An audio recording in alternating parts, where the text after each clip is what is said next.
दोस्तों नमस्कार, क्या हाल है। स्वागत है आपका खबर एचपी में। तो आइए नजर डालते हैं हिमाचल की तमाम मुख्य बड़ी खबरों पर। अगर इससे पहले आप वीडियो को लाइक नहीं किए हैं तो लाइक कर दीजिए और चैनल में नए हैं तो चैनल को सब्सक्राइब कर लीजिए।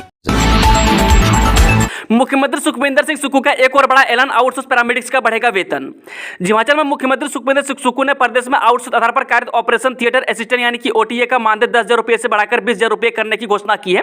इसके साथ ही प्रदेश में आउटसोर्स आधार पर कार्यरत पैरामेडिक्स के अन्य वर्गों का मानदेय भी बढ़ाने की बात कही है। वहीं बता दें कि मुख्यमंत्री बुधवार को आईजीएमसी शिमला में आयोजित अलाइड हेल्थ साइंस स्टूडेंट के वार्षिक समारोह इन्फ्यूजन 2023 के अवसर पर state allied and health care council के नवनिर्मित ऑनलाइन रजिस्ट्रेशन एवं नवीकरण पोर्टल का शुभारंभ करने पहुंचे थे। इस काउंसिल का गठन हिमाचल प्रदेश पैरामेडिकल काउंसिल का पुनर्गठन करके किया गया है। चमियाना में बनेगा एशिया का सबसे ऊंचा केबल ब्रिज, 148 मीटर ऊंचा 540 मीटर लंबा सेतु बनेगा आकर्षण का केंद्र। जो राजधानी शिमला के नजदीक चमियाना में शिमला कालका फॉरन के तहत एक ब्रिज बनाया जाएगा। ये एशिया का सबसे ऊंचा केबल ब्रिज होगा। बता दें कि इसकी ऊंचाई 148 मीटर की होगी, वही पुल 540 मीटर लंबा होगा। इसी के साथ ब्रिज को केबल से जोड़ने के लिए उनके ऊपर 240 मीटर पिलर लगाए जाएंगे। वही पर्यटन की दृष्टि से यह अहम है। वही पुल बनने के बाद इसे केबल से जोड़ने के लिए उसके ऊपर 240 मीटर पिलर लगाए जाएंगे। बता दें कि इसको तैयार करने के लिए राष्ट्रीय राजमार्ग प्राधिकरण पूरा प्रस्ताव जिला प्रशासन को दे चुका है। प्लास्टिक की कॉलतार से बनेंगे रोड, इन वैज्ञानिकों ने किया कमाल, साइंटिस्ट की टीम को पेटेंट भी मिला। जिस सड़क निर्माण प्रथाओं में सुधार के लिए शोधकर्ताओं ने एक अभूतपूर्व तरीका विकसित किया है। वे बता दें कि शोधकर्ताओं द्वारा फ्लाई ऐश और अपशिष्ट पॉलीथीन का उपयोग करके बिटुमिनस कंक्रीट मिश्रण तैयार करने का एक तरीका तैयार किया है। यह अपशिष्ट प्रबंधन चुनौतियों का भी प्रभावी ढंग से समाधान करेगा। वह सुलिनी संकाय सदस्य डॉक्टर एमएस ठाकुर ने बताया कि कंक्रीट मिश्रण के 2 से 6% को प्लास्टिक से बदलकर लागत को 10% कम कर दिया है। वह मिश्रण की ताकत बढ़ गई है और साथ ही मौजूदा प्लास्टिक कचरे की मात्रा भी कम हो गई है। वह बता दें कि यह विचार कचरे के उपयोग और उसके प्रबंधन तथा स्थिरता के प्रति सुलूनी के फोकस और सचेत प्रयासों के संबंध में संयुक्त राष्ट्र के सतत विकास लक्ष्यों से विकसित हुआ है। इसके अलावा सरकार ने नई पद्धति के लिए रूलुला यूसुफी पर विकास मेहता, डॉक्टर एमएस ठाकुर और प्रियंका पंचाल सहित शोधकर्ताओं की टीम को पेटेंट प्रदान किया है। धर्मशाला के श्यामनगर में घरों को खतरा, चरान खड्ड का बरसात में तेज बहाव बरफा सकता है कहर। जिला मुख्यालय धर्मशाला के भागसू चरान खड्ड का बरसात में तेज बहाव एक बार फिर से श्यामनगर गोरखा भवन के पास घरों, पार्क व सड़क के लिए खतरा बना हुआ है। इतना ही नहीं, खड्ड में तटीकरण डंका लगाने को आया पैसा भी समय पर सही तरीके से काम शुरू न होने पर वापस लौट गया है, जिसे लेकर अब बड़े सवाल उठ रहे हैं। वही स्मार्ट सिटी धर्मशाला में अंडरग्राउंड डस्टबिन व घर घर से कूड़ा उठाए जाने के बावजूद अभी तक खड्डों में कूड़ा कचरा बहाया जा रहा है, जिससे खड्डों के किनारे हर तरफ गंदगी ही आलम नजर आ रहे हैं, जो कि गंदगी, बदबू सहित पानी को भी गंदा कर रही है। मैं बता दें कि लोगों को लगातार संक्रमण फैलने का भी खतरा बना हुआ है। वह नगर निगम धर्मशाला के वार्ड नंबर 10 श्यामनगर में गोरखा भवन के पास स्थानीय लोगों के घर चरान खड्ड में डंका न लगने से बहने की कगार पर पहुंच गए हैं। जारी रहेगी मुख्यमंत्री स्वावलंबन योजना, हर्षवर्धन ने दी जानकारी। राजीव गांधी स्वरोजगार योजना संघ अलग से चलेगी। जो उद्योग मंत्री हर्षवर्धन सिंह चौहान ने स्पष्ट किया है कि उद्योग विभाग के माध्यम से चल रही मुख्यमंत्री स्वावलंबन योजना आगे भी जारी रहेगी। वह कांग्रेस सरकार ने राजीव गांधी स्वरोजगार योजना शुरू की है, लेकिन दोनों में मंजूर की गई एक्टिविटी अलग अलग है, इसलिए दोनों योजनाएं अपने अपने महत्व के हिसाब से चलेंगी। वह बता दें कि उद्योग मंत्री ने बताया कि मुख्यमंत्री स्वावलंबन योजना की ओर से प्रभावी बनाया जाएगा। इसका रिस्पॉन्स अच्छा है और इसकी 185 करोड़ की देनदारी को लेकर भी जल्द फैसला होगा।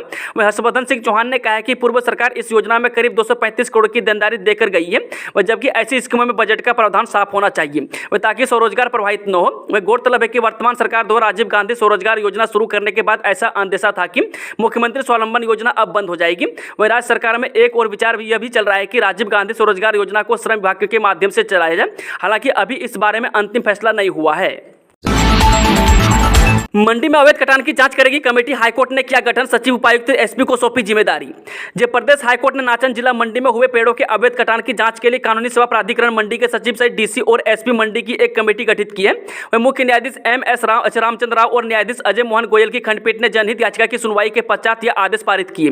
वे बता दें कि प्रार्थी ने आरोप लगाया है कि 5 साल से अधिक समय से यहां तैनात डीएफओ नाचन के इशारे पर वन मंडल नाचन के कई वन क्षेत्रों में हजारों हरे पेड़ काटे गए हैं। वह वन संरक्षण अधिनियम के तहत मंजूरी के बिना अत्यधिक घने जंगल से पेड़ों को काटकर अवैध रूप से सड़कों का निर्माण किया है।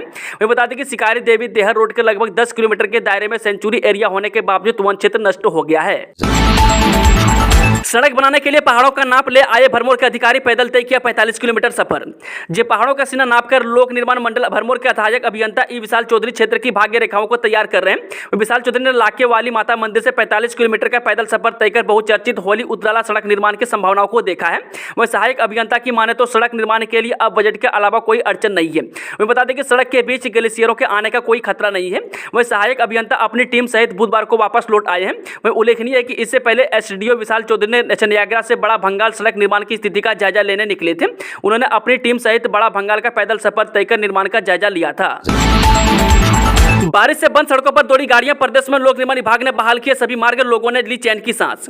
जब पीडब्ल्यूडी ने बरसात में ठप हुई सड़कों पर यातायात बहाल कर लिया है, वह भारी मशीनरी की मदद से दोबारा इन मार्गों को वाहन चलाने योग्य बनाया है। वह बारिश से करीब 275 सड़कें बाधित हुई थी। इन सभी को दुरुस्त करने में विभाग ने 176 जेसीबी सड़क पर उतरी थी। वही मंगलवार शाम तक विभाग ने 200 सड़कों को बहाल कर लिया था, जबकि अन्य सड़कों की बहाली का काम बुधवार सुबह से ही शुरू कर दिया है और अब इन्हें भी बहाल कर लिया है। वे बता दें कि बरसात से नुकसान के आकलन में लोक निर्माण विभाग ने अपनी टीमें उतार दी है। इन टीमों ने अभी तक बरसात की वजह से 90 करोड़ रुपए से ज्यादा का नुकसान होने की बात कही है। वे बता दें कि सबसे ज्यादा नुकसान मंडी जोन में हुआ है। हर सीनियर सेकेंडरी स्कूल में होगी लाइब्रेरी। हिमाचल के सभी सीनियर सेकेंडरी स्कूलों में अब लाइब्रेरी रूम जरूरी होगा। वही मुख्यमंत्री सुखविंदर सुक्खू ने इस साल के बजट भाषण में यह घोषणा की थी। अब राज्य सरकार ने शिक्षा विभाग को इस घोषणा को पूरा करने के आदेश दिए हैं। इसके बाद उच्च शिक्षा विभाग के निदेशक अमरजीत शर्मा ने सभी जिलों के उप निदेशकों को पत्र जारी कर 2 दिन के भीतर सीनियर सेकेंडरी स्कूलों की जानकारी मांगी है। वे बता दें कि वर्तमान में राज्य में करीब 2000 सीनियर सेकेंडरी स्कूल हैं। अब उच्च शिक्षा निदेशक ने 2 तरह की जानकारी सभी स्कूलों को लेकर मांगी है। यह पूछा गया है कि ऐसे सीनियर सेकेंडरी स्कूल कितने हैं जहां लाइब्रेरी रूम में छात्रों के लिए बैठने की क्षमता 15 से ज्यादा है। वह साथ ही ऐसे स्कूलों की जानकारी भी मांगी है जहां की लाइब्रेरी रूम या रीडिंग रूम में 15 से कम बच्चों बैठने की जगह है। वहीं उच्च शिक्षा विभाग के निदेशक अमरजीत शर्मा ने बताया कि फील्ड से जानकारी आने के बाद यदि नई कंस्ट्रक्शन की जरूरत पड़ी तो इसी साल यह काम शुरू किया जाएगा। कार्बन उत्सर्जन मुक्त होगा हिमाचल, शिमला बनेगा ग्रीन सिटी।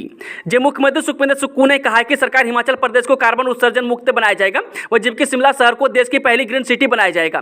वह सरकार हिमाचल की हरित ऊर्जा राज्य की परिकल्पना को साकार करने की दृष्टिगत राज्य सरकार शिमला शहर और उसके आसपास पर्याप्त चार्जिंग बुनियादी अधोसंरचना निर्मित करने के लिए प्रयासरत है। वह बता दें कि शहर में ई बसों के सुचारू संचालन के लिए कई अग्रामी प्रयास किए जा रहे हैं, वहीं ताकि शिमला को देश की ग्रीन सिटी बनाया जा सके। इस पहल को आगे बढ़ाते हुए हिमाचल पथ परिवहन निगम ने शिमला शहर में संचालित 70 ई बसों के लिए 5 नए चार्जिंग स्टेशन स्थापित करने की प्रक्रिया शुरू कर दी है। वाटर सेस मामले की याचिकाओं पर सुक्खू सरकार ने कोर्ट में दिया जवाब। 16 अगस्त को अगली सुनवाई। हिमाचल प्रदेश हाईकोर्ट में वाटर सेस अधिनियम को चुनौती देने वाली याचिकाओं को राज्य सरकार ने जवाब दिया है। वह शपथ पत्र के माध्यम से हाईकोर्ट को बताया है कि पानी के उचित प्रबंधन के लिए केंद्र सरकार ने सभी राज्यों को नियम बनाने की शक्तियां प्रदान की है।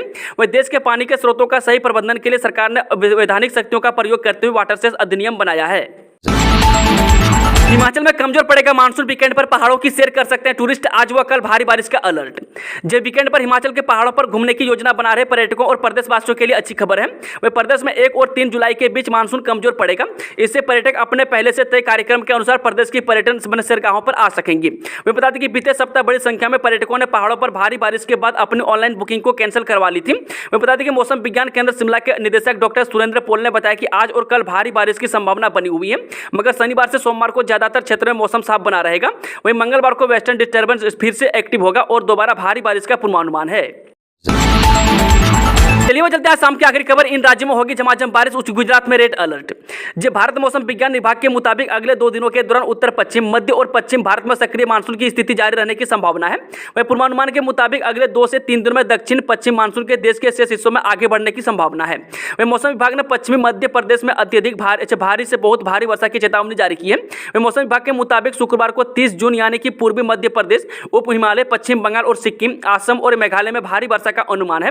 वहीं गुरुवार यानी 29 जून को उत्तराखंड, हिमाचल प्रदेश, कोंकण और गोवा, मध्य महाराष्ट्र में भी भारी वर्षा का अनुमान जताया गया है। मैं बता दें कि मौसम विभाग ने 30 जून से 2 जुलाई तक अरुणाचल प्रदेश, महाराष्ट्र और गुजरात के हिस्सों में भारी बारिश की चेतावनी जारी की है। दोस्तों, आज की खबरों का सिलसिला समाप्त होता है। अगर जानकारी पसंद आए तो वीडियो को लाइक, शेयर, चैनल को सब्सक्राइब जरूर करें।